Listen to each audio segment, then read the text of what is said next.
A warm welcome to all listeners on this first day of August. Today is Tuesday, and we have 152 days left until the end of the year. We invite you to listen to the latest news in the news service of Safira Radio.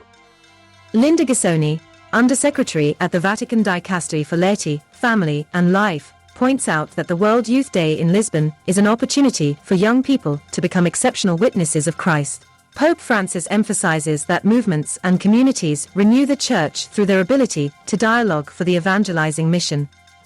Ukraine has decided to celebrate Christmas on December 25th instead of January 7th, according to a new law approved by President Zelensky. This is part of the derussification process. The change in the Christmas date is the latest initiative in a series of actions by Ukrainian authorities aimed at eliminating Russian influences. The new law deepens the divide between the churches of Kiev and Moscow. Earlier, in 2019, the independence of the Orthodox Church of Ukraine from the Moscow Patriarchate was announced. This year's Southern Baptist Convention Assembly was filled with controversies around the role of women in the church. In contrast, other Baptist assemblies decided to focus on listening to women. During the biennial American Baptist Churches USA, most sermons were delivered by women, and at another conference, a woman was elected president of the denomination. The meeting of the Cooperative Baptist Fellowship, which has always supported active participation of women in the church, was no exception. Women are beginning to take on leadership roles in Baptist churches, regardless of male approval. Dr. Hormoz Shariat, known as the Billy Graham of Iran, founded Iran Alive Ministries after converting from Islam to Christianity. His mission is to transform Iran into the first Muslim country to become a Christian nation. He claims that the younger generation in Iran is open to new ideas and many young people accept Christ. After his brother was murdered by the Iranian government, Dr. Hormoz dedicated his life to sharing the gospel with Muslims. Through satellite television and social media, Shariat reaches millions of Iranians with the good news. On July 29, 2023, Archbishop Nikitas of Thyatira and Great Britain welcomed 29 people into the Orthodox Church. The ceremony took place at the Church of St. Nectorios in London.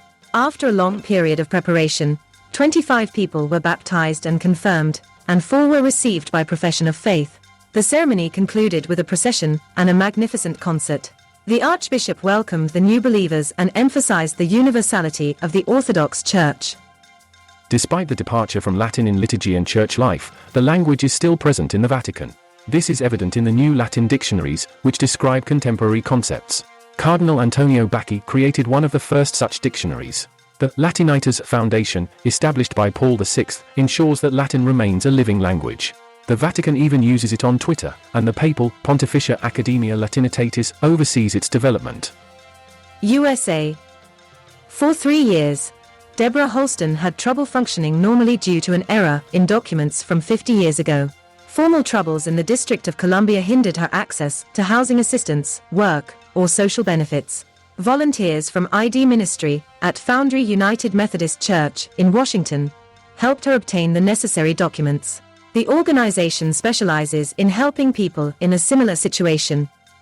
The rising cost of living means that nearly 2/5 of Australians could find themselves without means of survival within a week if their current income was suddenly cut off. Especially vulnerable are the younger generations. 1 in 4 Australians has less than $500 in their savings account, which shows their financial vulnerability in unexpected situations. Most young Australians are completely dependent on electronic money, and the use of cash is slowly disappearing. That's all in this news service. Stay on the wave of Safira FM. May God bless us all.